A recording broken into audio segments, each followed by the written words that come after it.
Непобежденный кыргыз еще год назад жил в нереально суровых условиях, он спал на жестком матрасе.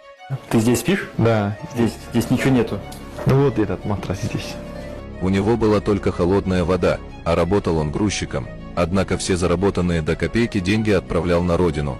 За каждым закатом всегда наступает рассвет, поэтому Марсель быстро прославился, уничтожив 14 жертв без единого поражения.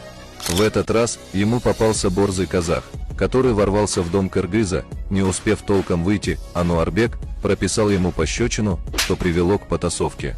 Нурланбек поклялся всем, что у него есть, что не оставит это без ответа. Им быстро организовали поединок, который едва успел начаться, как уже закончился.